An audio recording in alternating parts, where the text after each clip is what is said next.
Hello, everybody. Steve Raphael from UC Berkeley. Glad to see everyone.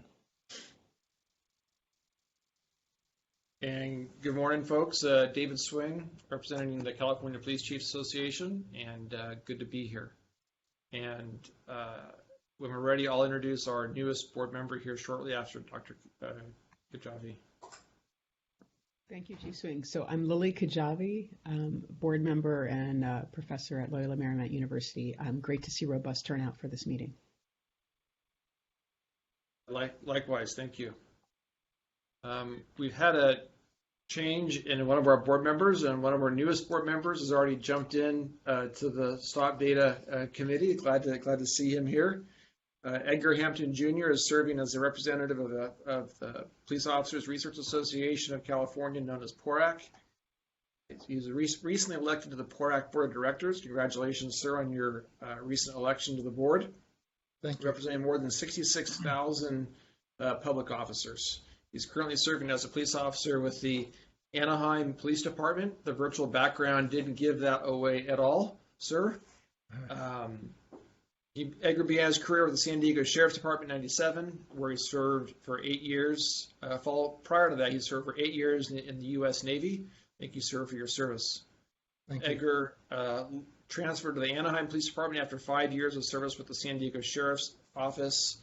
He's been with the Anaheim Police Department for 19 years, worked as a patrol officer, a primary resource officer, a homeless liaison officer, community policing officer, and is now in the 5th year as the Anaheim Police Officers Association president, serving over approximately 380 officers and members. Edgar is also the director and president of the Orange County chapter of PORAC. Edgar Hampton, welcome. Glad to have you on our board. Glad to have you on our committee, and look forward to your input on behalf of the men and women and many peace officers throughout the state of California. Welcome. Thank you, sir. Thank you. Glad to be aboard. And with that, I'll ask DOJ staff. Any other board members are able to join us in the last few minutes? We are getting word. We were trying to call LaWanda, and we did get in touch with Brendan Woods, and he is not able to attend. But with the 4 of you, we should still have a quorum, and so we can proceed. Okay, great, thank you. With that, we move to number 2 on our agenda, approval of November 12th subcommittee minutes. Any questions, comments about the subcommittee minutes from November 12th?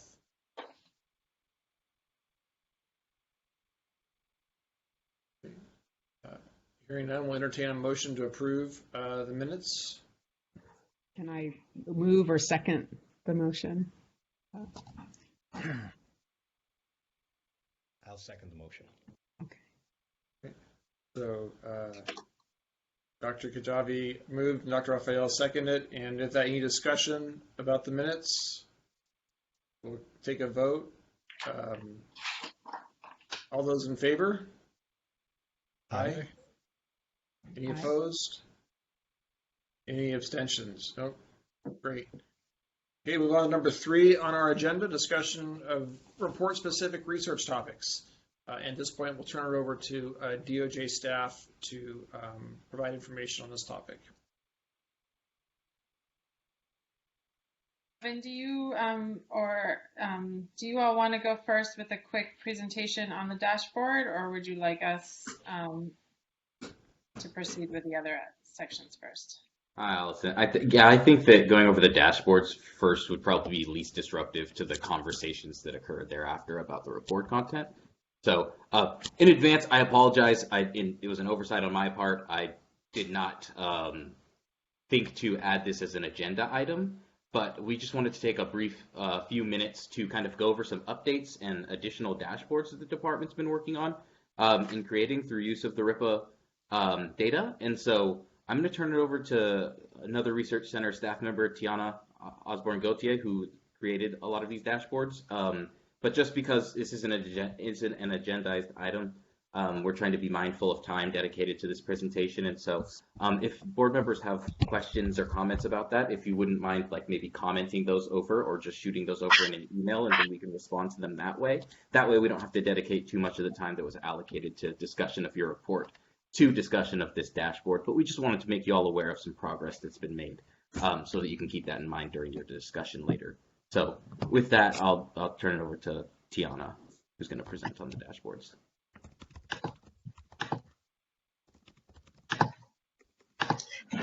Hi, everyone.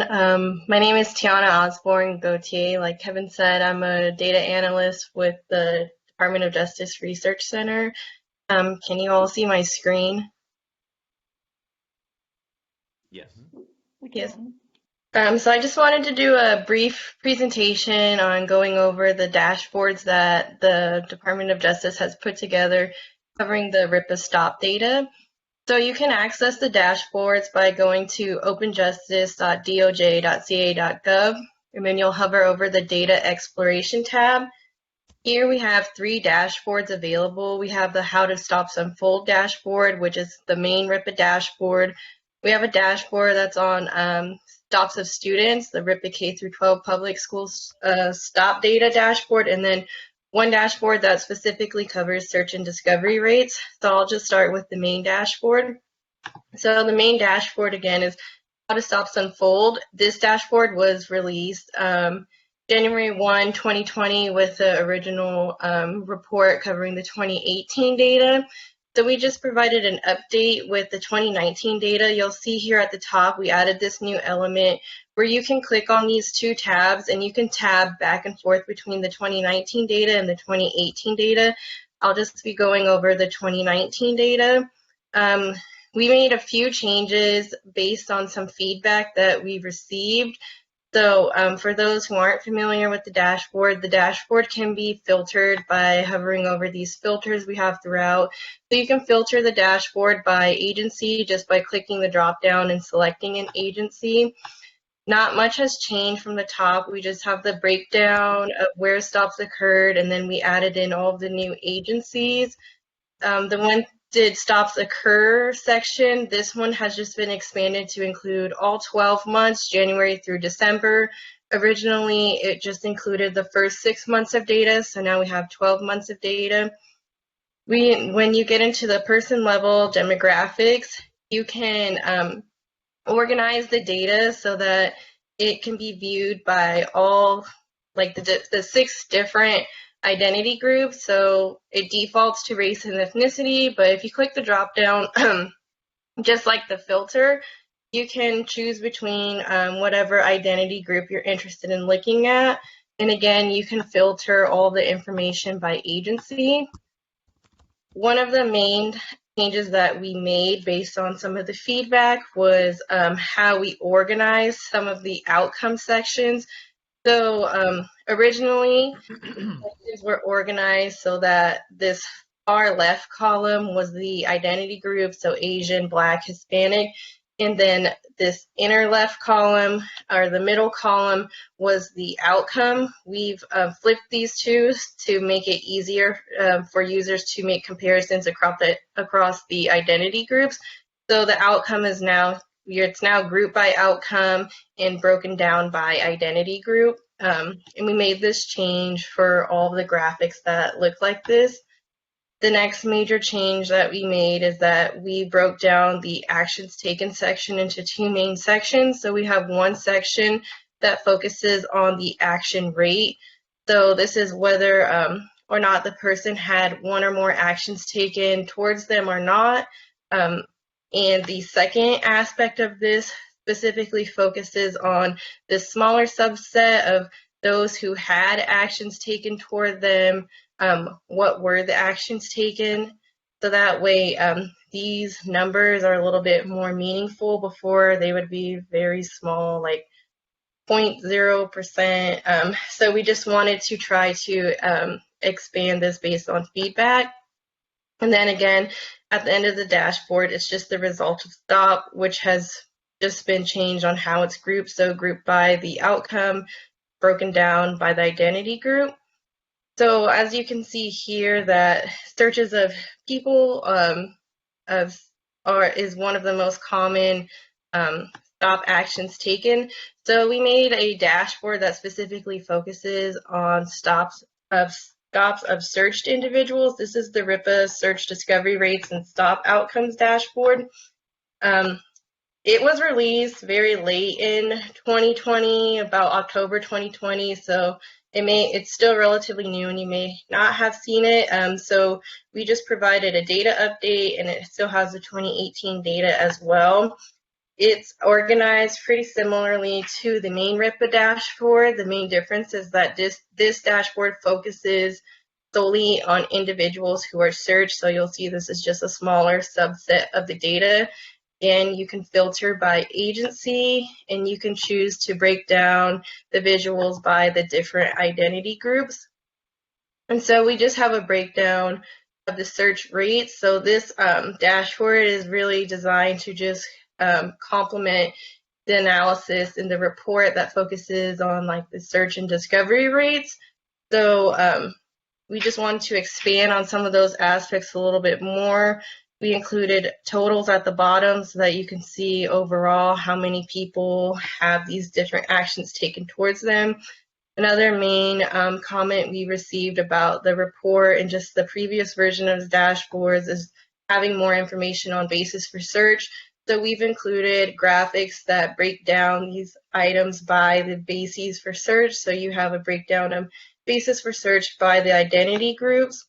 We then have sections on the discovery rates, and then a breakdown of discovery rates by the basis for search information as well.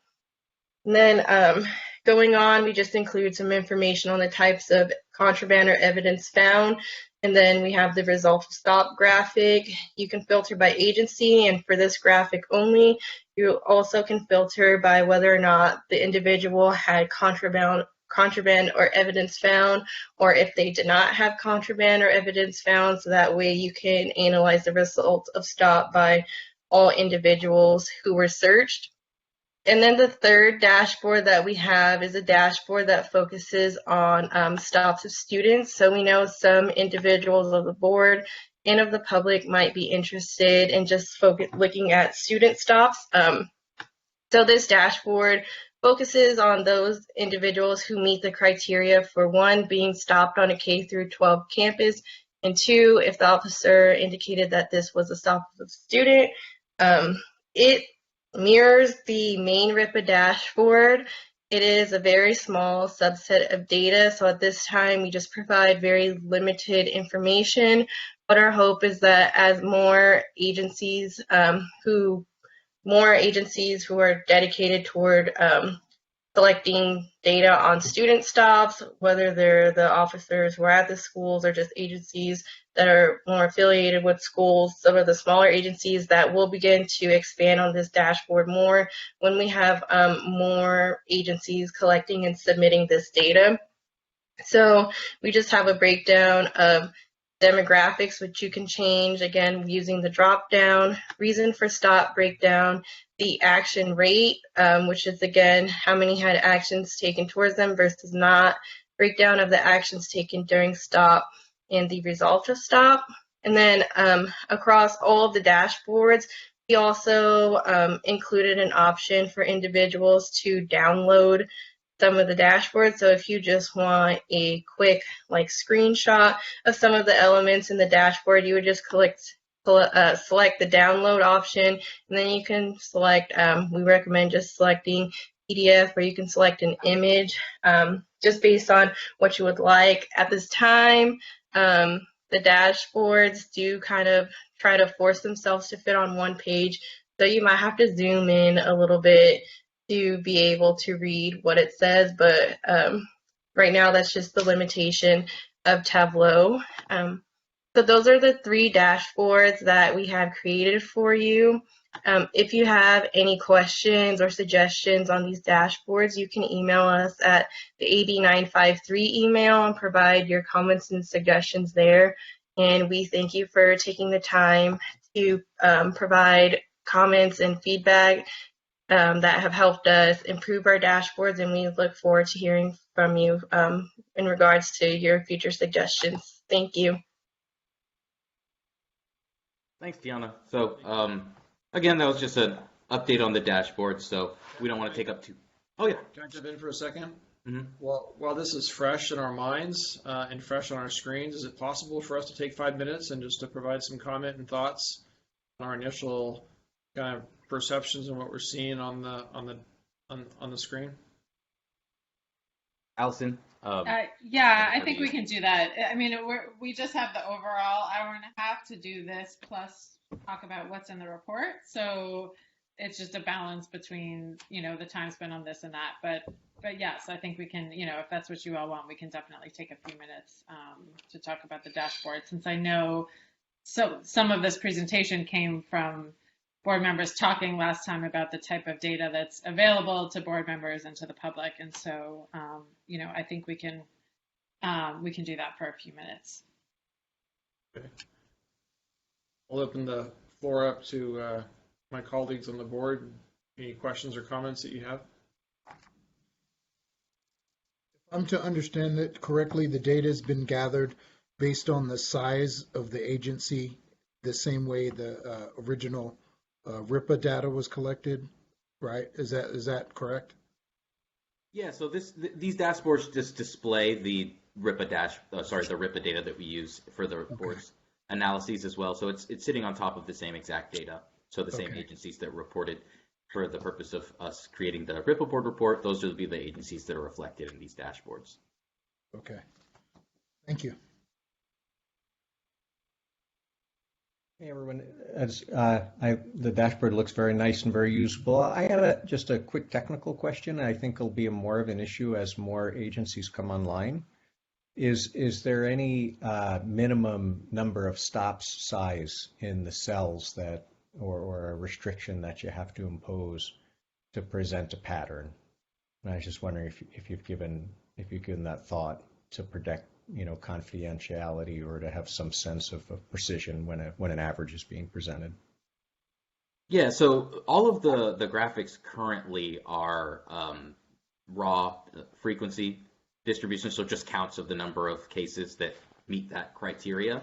My understanding, and Tiana, feel free to correct me if I'm wrong, she's the expert on the dashboards, but is that there's no threshold below which a number of occurrences won't show up on the dashboard. So if there's 0, then I think that those get, like, that cell would be dashed out.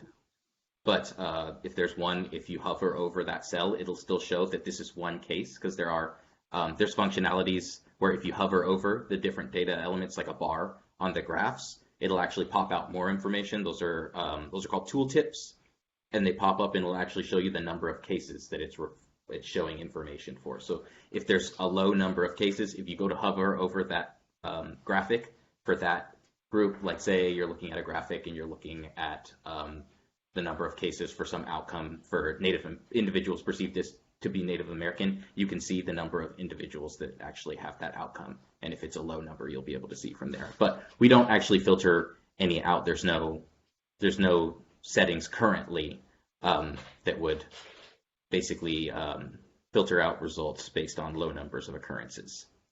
Tiana, am I correct there? Yes, you're correct, Kevin. So for those ones, we don't suppress the data like in the main RIPA dashboard, mainly because the data is fully available online for individuals to download anyways, so that everybody has access to all the data online, and we just want it to match. The only dashboard where we really took a precaution to kind of protect confidentiality is the students dashboard. So that dashboard doesn't have like an agency filter, mainly because the counts are so low that it might be easier to re-identify somebody based on if you know that it's a stop of a student in, let's say, San Jose, and you know that maybe only 1 or 2 schools might be there, that those have a higher rate of being re-identified. So we try to protect the confidentiality of that dashboard, whereas the other dashboard, it spans the entire state. It wasn't as big of a concern for us. Okay, thanks, Dion. Gaddafi? Good. I don't have additional comments or discussion at this time, but it's great to see how the dashboards come together and is evolving. It's fantastic. Thank you. I agree. I think it is great to see how it's coming together, and I like the hover option, Eric, or sorry, Kevin, as you were talking about that, I was hovering over it and seeing how that worked, and it's a really dynamic feature, so that's really good to see. The only question I have is I clicked on the calls for service button, and I didn't see where where calls for service was one of the variables, if you would, in the stop data, and I didn't know if there's a plan on behalf of DOJ to add calls for service information into the reason for the stop. I think that would be beneficial in providing the full complement of data from the report. So are you talking about, let's see, There's in the main calls RIPA for dashboard? service, yeah, there's a calls for service box at the top that just shows you how many calls for service stop data reports were filed. Mm-hmm. And then in the section of why people were stopped, I don't see where calls for service is one of the, my words, variables. Maybe that's not the right research scientific word to use, but one of the different factors, if you would, they're listed under reason for stop. Right. Okay. It would be appropriate for it to be included there. Yeah. So calls for service is actually a separate variable from reason for stop. They're captured separately. So where officers will indicate whether a stop was made in response to a call for service is a separate field in the stop data collection form than the reason for stop. So they are two separate fields, but I see your points about maybe it would be interesting to have functionality where you could see the breakdown of the identity group distributions by whether stops of those individuals were made in response to a call for service or not. Is that what you're getting at? Yeah, precisely. Okay. Yeah, I'm taking note of that for us when we're thinking of ways to make further updates so that we can have that as more of another option in addition to having that box at the top. That's just a summary. Okay, thanks. Yeah, that was Could we also incorporate areas of high collision and stuff like that in that area? That would be, at least I can, at least for my agency here in Anaheim, what generates a certain location for where the motor officers are setting up to do a lot of their enforcement stops is because if it's a location that's the cause of a lot of traffic collisions, and that's why they're there. Is there any way to kind of capture that information? That would be a much bigger ask because we don't have information collected within the stop data collection form about collision patterns, and also the location information in the stop data is a bit less precise than I believe that we'd need in order to be able to do something like that. So that'd be a harder ask to do, and it would require us to gather a lot of third-party information, probably. I'm not trying to make more work for you, Kevin. I was just curious if that gets taken into any sort of factor. Right. Well, it's always good to hear where people's minds go when they see this. So it's good for us to know that collision information is. Right. Our agency just started this year because of the size we started. So we'll be participating in the RIPA program now starting 2021. So I'd be interested to see how our motor officers fare throughout that because a lot of their enforcement is for what's called the high collision impact stuff, where they're at an intersection that's had a bunch of traffic collisions, and that's why they're there. Gotcha. Yeah, that's a consideration as well. So I'll take a note here on that. Yeah. If there are no further questions, we'll go ahead and Kevin, thank you for allowing us to impose a little bit of time on your presentation. I appreciate that, and I'll gratefully turn it back over to you. Thanks, Allison. That's all we had for this, so I'll turn it back over to you all. Thank you.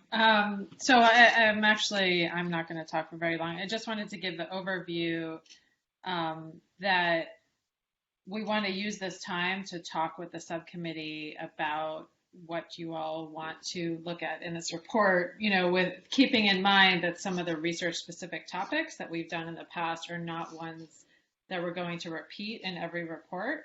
So it's really up to you all to decide, the things that you want to look at in particular. We do have a few presentations from Civil Rights Enforcement section, brief, just about 5 minutes each, just to give, jumping off on some of the things that the subcommittee talked about last year and some of the trends in the data as potential topics for your consideration, but then also want to open it up to hear your thoughts on, what you want to see. And I just know from conversations with the co-chairs, there are some, people have different interests in what they want to explore in the data. So I think some of it is just keeping in mind what's feasible for the next year for the research specific topics, in addition to the ones that are obviously mandated every year.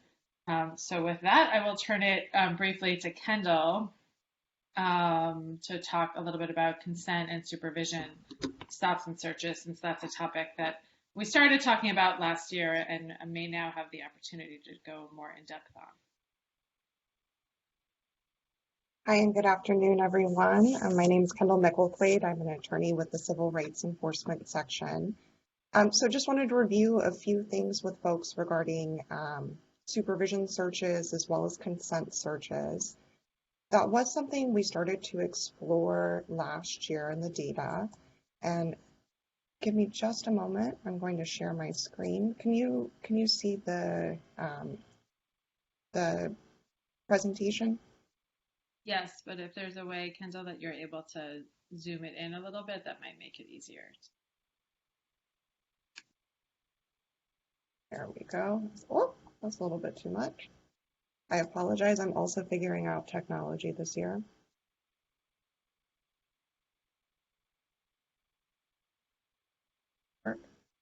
So it's in the meeting packet. It would be the first item on the agenda regarding consent and probation parole searches.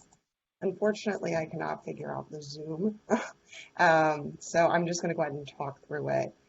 So regarding probation and parole searches, particularly consent searches, we did notice some disparities in the data last year. So we started to explore those who are stopped based on their race and ethnicity and compared those to the rate at which folks were asked consent to search. Hopefully this is now working. So consent searches took up only 1.6% of the stops, and officers are required to report when they ask consent to search, when they ask consent to search someone's property, and then they can indicate yes or no if consent was or was not given. All of these figures and data do come from our last year's report. So this figure shows the rate at which folks were asked consent to search based on their perceived race and ethnicity. And clearly there are some disparities that we noticed here. This goes down through more of a written kind of breakdown of what we're seeing in this graph. And then if we scroll a little bit further, we also did a comparison of search discovery rates for those who were asked consent, and then disaggregated the data further based on race and ethnicity. So based on what we found, not only was there a disparity in who was asked consent to search, the search discovery rates were actually lower, for example, for those perceived to be Black, meaning that those who are perceived to be Black are less likely to have contraband found on them. So we kind of left our board with this question, and this is a question that's also going to come up in policies, is given these disparities, does the utility of this outweigh the possible public perception and potential ability or issues within the data that we're seeing here? So like, for example, the disparities of who's asked consent to search here. So a few things to think about here are, we've looked at search discovery rates but other tools of measuring the effectiveness of consent searches. We are looking at about, I think it was 1.6% of all of these searches were actually consent searches. So considering maybe ways to measure the effectiveness of the consent searches. Another idea, of course, is how consensual are these searches? So one of the categories here is asked for consent to search property, and then whether or not someone actually was given consent. So comparing asked consent versus given consent may be something we could explore this year as well. And of course, that can be further disaggregated by not only race and ethnicity, but also age and gender are some other types of intersectional analyses that we could explore here as well. Probation and parole, similarly, we started to explore this last year, and this compromised a small portion of the stops. But again, we saw a noticeable disparity on individuals stopped for known supervision status based on race and ethnicity. Similarly, stopped individuals who were searched only for a condition of supervision, we again saw a rather stark disparity here as well. And then, of course, the search discovery rates here, again, were quite low, indicating that this may not be an effective tool. So similarly to the probation and parole search or the consent searches, considering ways of measuring the effectiveness of these searches beyond search discovery rates, potentially reviewing intersectional analyses here beyond race and ethnicity, so also including gender and disability as well. Another thought kind of overall with the search sections is maybe how do we capture more information within the narrative fields we've been provided. And then with probation and parole specifically, we would be interested in folks' feedback on benchmarking this information as well. And so the best way to go about benchmarking some of the probation and parole data. A few other things, just kind of food for thought regarding searches are also, these are some things that we've begun to explore, but also looking potentially at the length of detentions based on the type of stop, potentially taking a look at pretext stops or stops made for equipment violations to see if any disparities may exist in stopping for equipment violations versus something that's more akin to an actual crime. Looking at potential prolonged detentions as well, and then of course stop and frisk are all new topics to consider. But we're really interested in board's feedback on consent searches. That's something we've began to explore, and probation and parole. But just had to throw a few more in there for kind of food for thought moving forward. And with that, I can take any questions the board has, and if there's not, I can also go ahead and turn this over to my colleague. I defer to the board on how you want to approach this. Does the board have any questions? Does the committee have any questions at this particular juncture? I have just a couple of quick questions. The one question I wanted to ask was with regards to the consent searches. So if I understand those tabs correctly, there's a question that asks, was consent sought? You had yes or no. And then are the tabs regarding hit rates for those actual consent searches? And do we know of, how often is it the case that consent is sought and then a search occurs based on some other, with some other justification? And I kind of wonder about the web of that, once that question is asked, is there more searching than just the consent searches? Maybe it would be good to tab the data that way too. And then I do think I can, offline, there is a national survey that one of my colleagues emailed me. I asked about this, called the Adult Probation and Parole Survey.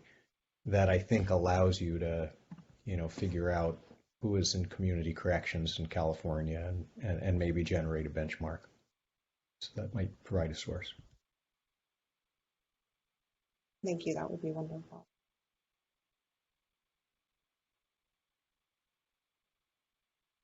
Javi? Sorry, I had to unmute there. I'm first of all, I think I'm really appreciative to see us start to now drill down further in aspects of the RIPA data that could tie into, I hope, concrete policy recommendations, potential changes in policing. You had mentioned the 1.6% of stops involving a search that's where consent was one of the bases checked off, and I just wanted to first make the side comment that sounds like such a small percent, but that's of all the stops that are happening, and we should expect that most traffic stops, let's say, don't involve a search to begin with. So I just wanted to, put into the comment here. I appreciate the 1.6% sounds small, but then you'd also had the number. I think it was on the order of over 60,000 people. So we're talking about tens of thousands of people each year. But I was curious about where we could be headed, and that might help us frame to the not where we're headed, what the outcome is, but what kind of I think last year we had talked about maybe having a report that isn't just the annual report pointing to that, but on the way to that, something that's more targeted. And I guess I'm wondering from the DOJ, just to have more perspective, what potential timeline could be. Would that be something interacting with the policy subcommittee? Do we imagine that those are reports of the whole board? Just so I can have a better sense of where we could be headed.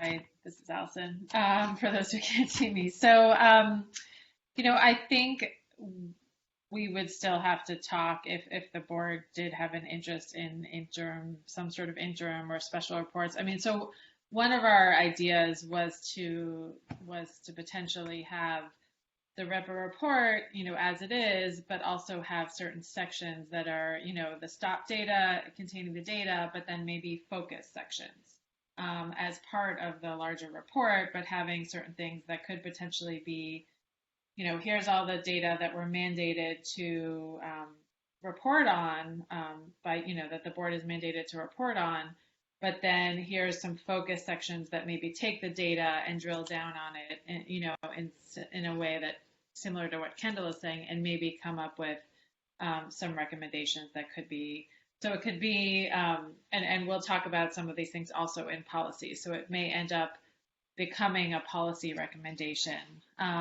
So how that will look within the actual report, we're happy to take board input on that. But that was one idea, was to basically have the data, but then be able to have some focus sections that drill down. It could be focus on consent searches or, supervision searches, and focus on, Anna will talk to you all about some gender analysis as a potential, and focus on, whatever areas the board wishes to focus on as some of the research specific topics, so that we are able to drill down on specific ones.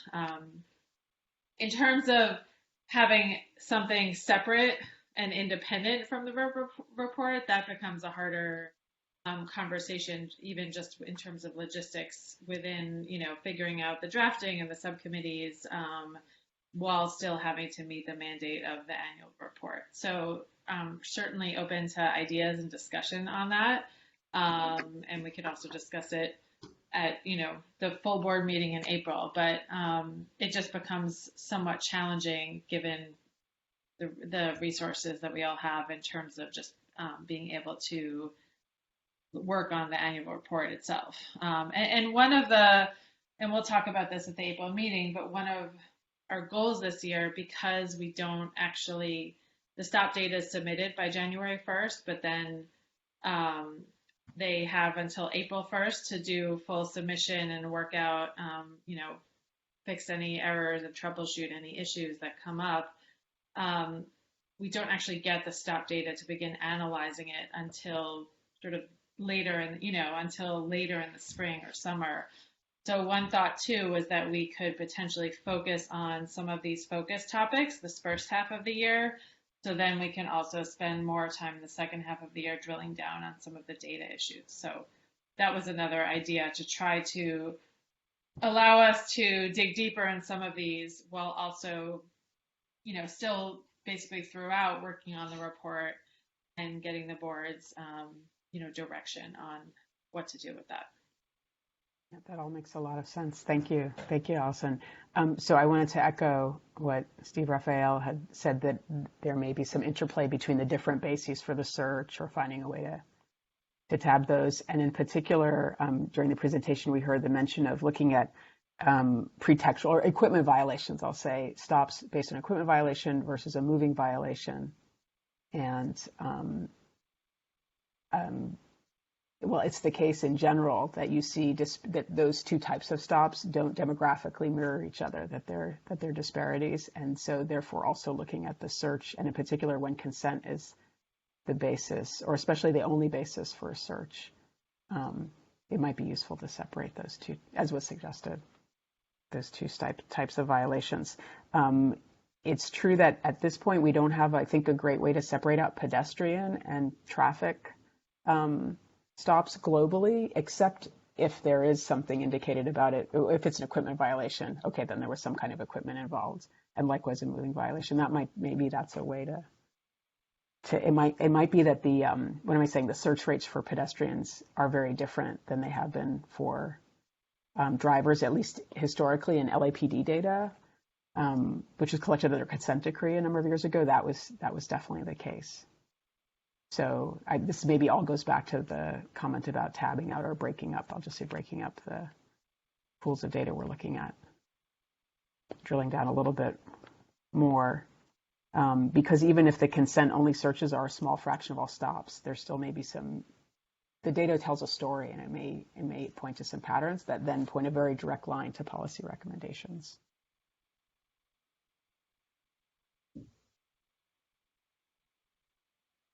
I also heard the length of stop mentioned duration, and it reminded me, I don't remember offhand how specific or reliable the data we have is, if that was one of the fields that's selected, but it had reminded me, and I don't know if this is the right time in the meeting, but just to mention, it would be great at some point to get an update on what the process is. We know from meetings last year that at some point the data itself, the collection may change somewhat now that the state has experience with this initiative, which what type of data, but some of the specifics of how the forms are created and some values. And if at some point later in the year there's an update about that, I realize that's a longer process and a conversation between many bodies. So I'm looking forward to hearing about that as it progresses to where we're headed that way. I have a question. Of the agencies involved in the RIPA data so far, as far as this particular, the vehicle stops and everything else like that, how many are using body-worn cameras?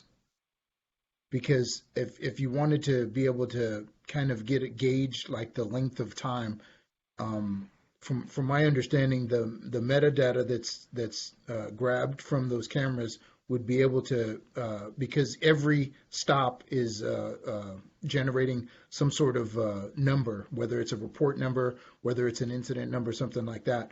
And I know that at least for my agency, we do have BWCs, and I know that data can be captured as how long that incident occurred based on that, if that helps, if that information helps at all.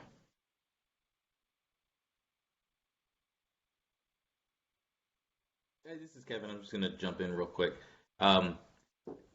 about the stop duration aspect. Stop duration is a field that's currently collected in the RIPA stop data. So approximate length of stop is something that officers are already submitting. We have data on that for 2018, 2019, and soon to be 2020.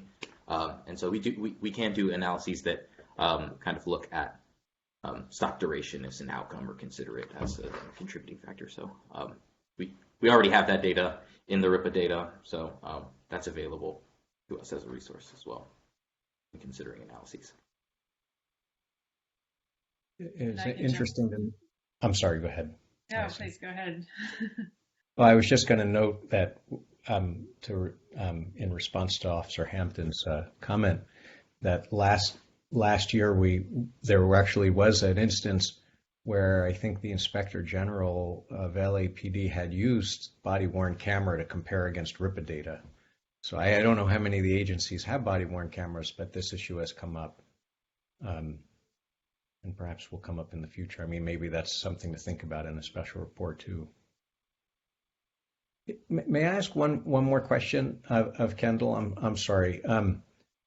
I was wondering just a little bit more about if we're going to have a special focus on consent search and community correction searches, I guess. Would it be worthwhile maybe to think through just the procedure and what policy is and how much discretion there is and what we can answer with the RIPA data and what we can't answer with the RIPA data? Like, for example, on the parole probation searches, I know that that officers can ask and sometimes and there's discretion to ask and then individuals will answer and so what we're seeing at the end is a search occurs and then this box is ticked and we don't see a lot of that sort of those previous aspects of the interactions. And then, with the consent search, there's a question and that is asked and people can say yes or no. And then I would imagine that depending on the answer, I mean, there still may be a search, but it just may require different I guess I've already said that, but it seems like it's complex and that the data can probably speak more to these things. And then there are limitations. And so it might be just as an organizing principle to think about the I guess the protocol that might give rise to either a consent search or a probation parole search. And the questions that would ask, the interactions or the information queries that might occur. And then which bits of that can we fill in with the RIPA data and where do we have just blanks because it's not on the form?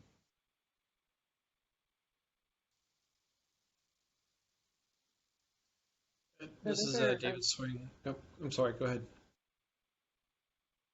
This is David Swing, and I had just a quick comment, a couple quick comments, and kind of echo Dr. Raphael's questions as well, especially regarding consent searches.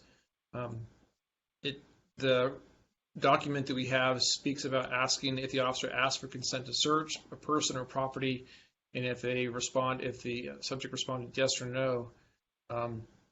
It seems that there's one field that may be missing here, and that is, did the search then occur? It feels in the document here that there's a presumption that a search occurred even if the subject replied no, based on consent. And in my experience, that's not the case unless there's another reason for that search to have occurred outside of consent. And so I just want to acknowledge that we need to make sure that we're identifying if the search actually occurred, if the person did not provide consent. Because clearly that's an important issue to understand. And then secondly, related to the mandatory supervision stops and searches, it would seem when comparing the data of the individual stop in Figure 34 based on perceived race, ethnicity, that if we could compare that to the universe of the agencies who are providing data of those who are on probation or parole in that particular community or in that agency, to know how that data reflects those who are actually under supervision of the court against the data of those who are being stopped and searched. Just as a kind of apples to apples comparison, so to speak. So that's what I would just look at, ask to be looked at in our analysis.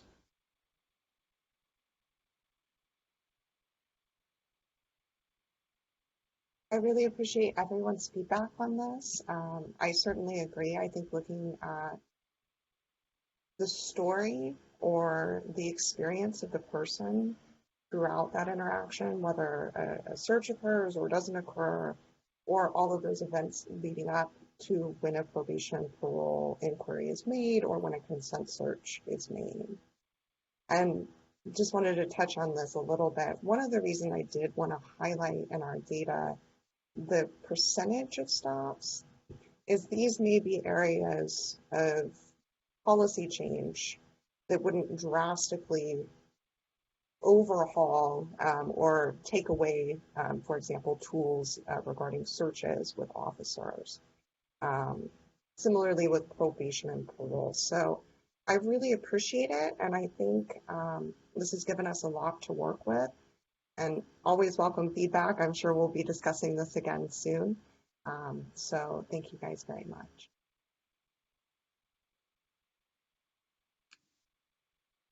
I think if the subcommittee is up for it, we can also have Anna present on potential gender analysis that we can dig deep on, and then we can have a fuller discussion among all of you about, just to get direction on what you would like to drill down on based on this conversation or any other topics that I know you're all interested in.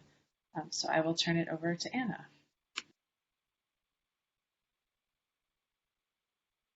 Good afternoon, everyone. My name is Anna Rick. My pronouns are she, her.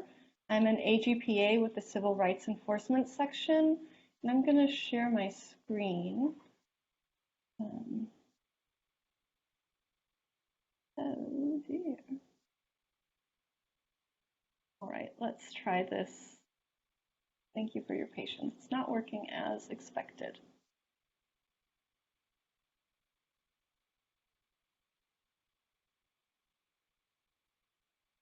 Okay.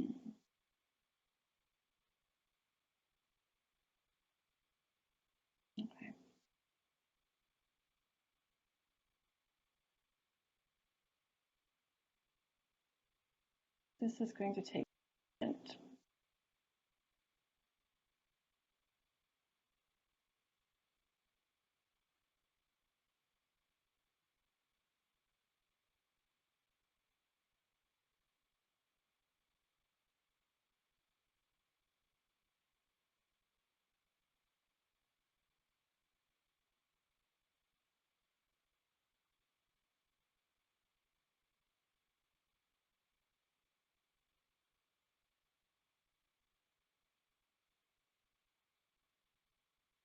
There. Are you able to both see the screen and hear me? Thank you, Chief Swing. Okay. So our team has prepared some information for the subcommittee to consider and discuss any next steps in data analysis or research that the subcommittee would like to undertake. The STOP data analyzed in the 2021 RIPA board report showed disparities across gender, particularly for people perceived to be transgender. For this reason, in the next 6 slides, I've included some of the findings from the 2015 US Transgender Survey, the largest survey examining the experiences of transgender people in the US. The survey was conducted by the National Center for Transgender Equality and had 27,715 respondents from all 50 states and included questions about experiences with police and other law enforcement agencies. 40% of the respondents said they interacted with the police or other law enforcement in the past year. Of those, 65% said they believed none of the officers thought or knew they were transgender, and 35% said that some or all of the officers thought or knew they were transgender. Respondents who said that some or all of the law enforcement officers thought or knew they were transgender were asked whether they were treated with respect during the interactions. More than half of the respondents said that they were never or only sometimes treated with respect, and 43% reported that they were always treated with respect. Non-binary respondents and transgender men were more likely to report having never or only sometimes been treated with respect than transgender women. People of color were also more likely to report never or only sometimes being treated with respect, particularly American Indian, and Black respondents. Respondents who said that some or all of the officers they interacted with thought or knew they were transgender were also asked whether they experienced specific forms of mistreatment in their interactions with law enforcement officers in the past year, such as being repeatedly referred to as the wrong gender, verbally harassed, or physically attacked. More than half of these respondents reported having experienced one or more forms of mistreatment. 1 in 5 of these respondents reported verbal harassment by an officer. People of color were more likely to have experienced one or more forms of mistreatment. More than 1 in 10 respondents who interacted with law enforcement officers who thought or knew they were transgender in the past year reported that an officer assumed that they were sex workers. Transgender women of color were more likely to report that an officer assumed they were sex workers. All 27,715 respondents were asked how comfortable they would feel asking for help from the police if they needed it. 29% reported that they would be either very comfortable or somewhat comfortable asking for help from the police, and 15% said they were neutral. A majority of respondents said that they were somewhat uncomfortable or very uncomfortable asking for help from the police. Middle Eastern, Black, and multiracial respondents were more likely to say that they were either somewhat or very uncomfortable asking for help from the police. The survey data is valuable information about the experiences of transgender people in the US, and we also have perceived gender data from the 2021 RIPA report that may be useful in identifying analyses that the subcommittee would like to pursue. In the reason for stop reporting, cisgender females had the highest proportion of stops for traffic violations and the lowest proportion of stops for reasonable suspicion. Transgender women and girls had the lowest proportion of their stops reported as traffic violations and the highest proportion of their stops reported as reasonable suspicion. Transgender men and boys had the second lowest proportion of their stops reported as traffic violations and the second highest proportion of their stops reported as reasonable suspicion. Individuals perceived to be transgender women and girls had the highest rate of being stopped in response to a call for service, while stopped individuals perceived to be cisgender female had the lowest rate.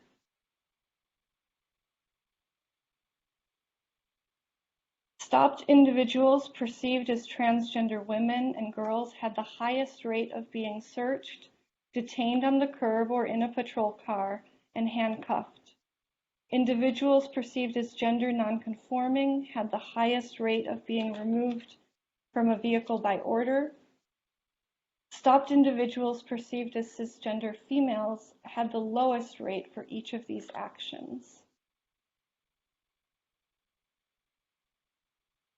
There are also disparities across genders observed in the result of stop by perceived gender.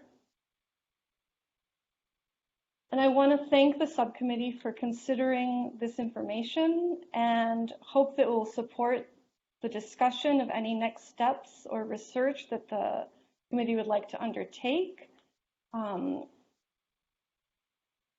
Here are some of the analyses that were included in the 2021 board report that the subcommittee may want to consider. And because it's related, I want to note that this Friday, the Policies Subcommittee will be discussing model policies and best practices related to the gender analysis of stop data. So I think the work of both subcommittees will be cross-informative as it continues.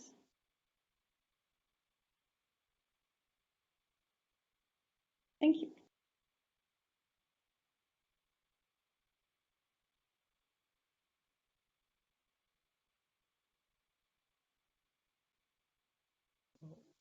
Thank you, Anna.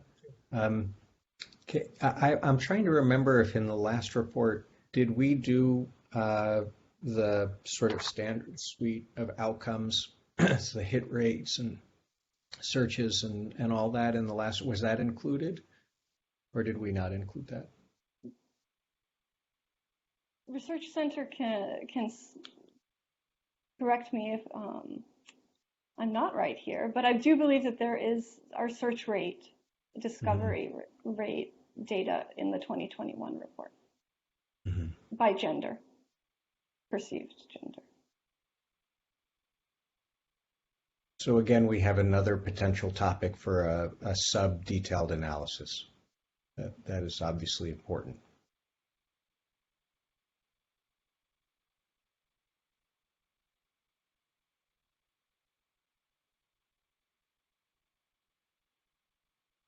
Okay. So Anna, our next steps from here? Yeah, I think the next steps really depend on the subcommittee's discussion and identifying analyses that the subcommittee would like to prioritize. That may include, if the subcommittee wants to direct us to engage in further research, we've identified some additional resources. If the subcommittee would like to hear from research institutes or advocacy organizations on this issue, that's something that we could pursue, or direct us to work with a subject matter expert. I guess one question I have is I wonder if there are big interjurisdictional differences in these outcomes. I don't know why there would be, but that is one thing that there's reasonable suspicion stops and and maybe drilling down a little bit more into what that pattern is and whether it was the result of a call for service or was officer initiated. I think there's more to dig in there. I think maybe we would have to collectively think about it a little bit, and then maybe at our big open meeting try to lay out ways to dig into this topic in more detail. I don't know if Lily and Chief Swing and Officer Hampton, if you have some thoughts on directions to push. What you're asking is how each agency. Make sure I understand what you're asking here. You're asking how each agency comes up with the reason for the stop, or no, I'm just thinking more generally about the question of gender identity and these differences in outcomes. Like there's some patterns in there that are quite stark, and it seems that we have a good starting point maybe to investigate them further. And I'm trying to think of, do we have ideas what might be explaining the higher reasonable suspicion outcome or the differences in search rates or what have you, that maybe we can offer as guidance to the researchers at DOJ to look further into the data.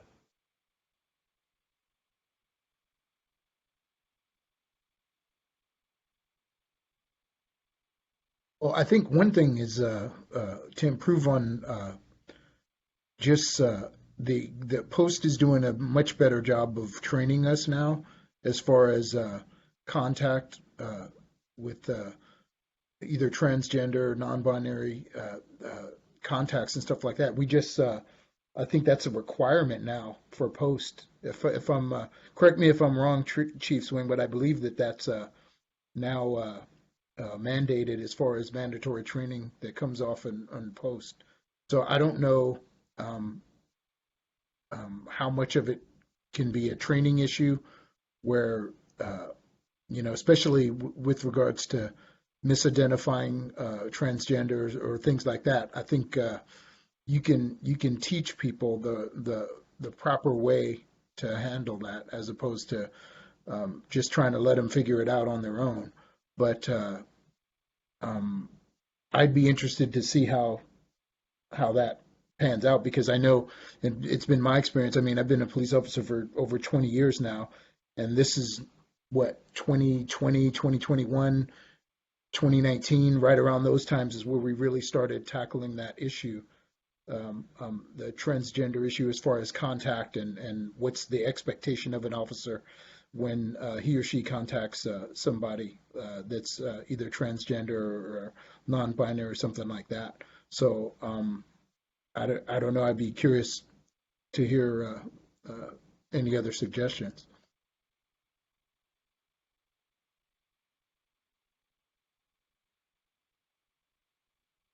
I just wanted to add a couple more comments. First of all, I really appreciated the background materials, including that very, large, over 27,000 participants, this large survey from the trans community.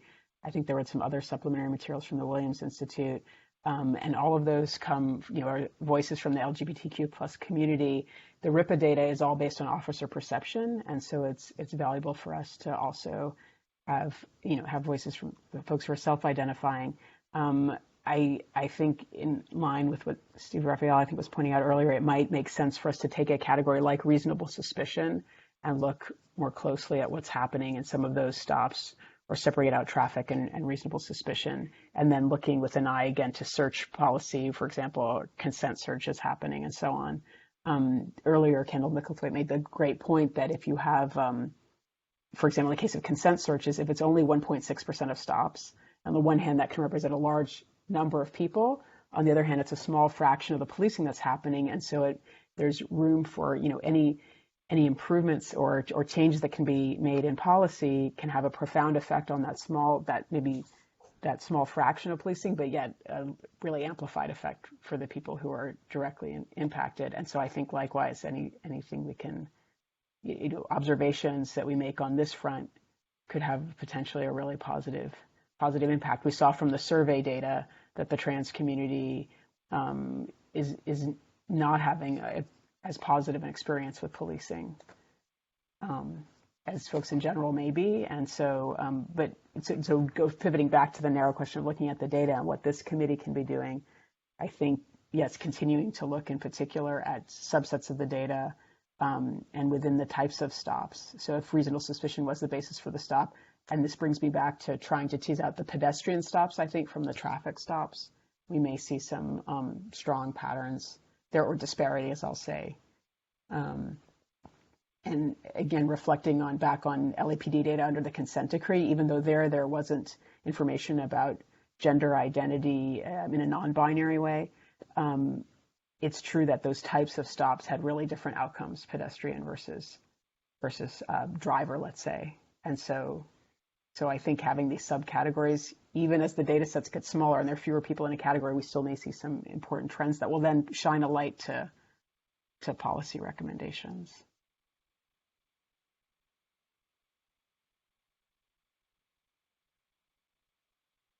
So I hope this will be a future conversation also with the DOJ staff to drill down further.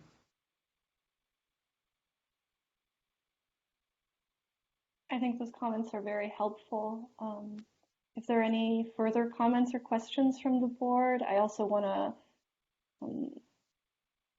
we'll be glad to hear comments from the public at that portion of the meeting. And I know that there are other analyses that board members would like to discuss.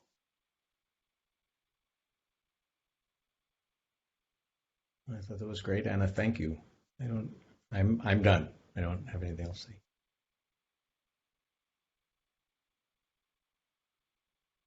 Thank you for that report, Anna, and information, very informative. And looking at I'm now exploring this DOJ website, the exploration data, at these pop-up screens that break down demographic information on each race and ethnicity group, and seeing that in each window it says non-LGBT, and the perception of officers and the stop data forms being completed, it's 99.4. It's usually less than 1% of all of our stop data. So while it is it represents a very small number of those who officers interact with on a more frequent basis as a group in total, it's also a group, an area that is worthy of the focus of our attention. So I appreciate that acknowledgement.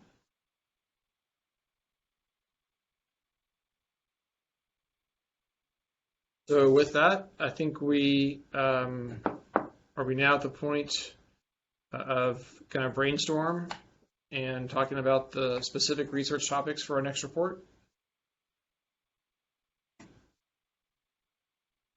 Seems that we are. It's unfortunate that we have a few members missing who are usually very engaged in this committee and have provided some great input and perspective into our topics. However, we will do our best to represent their interests in their absence. With that, I'll open up to the committee to talk about potential or other research topic areas for the 21 report.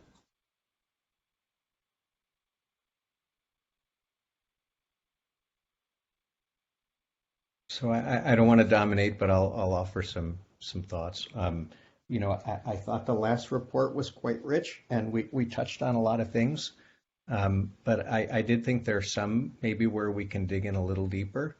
And then also, in addition to doing the data, I think to the extent that we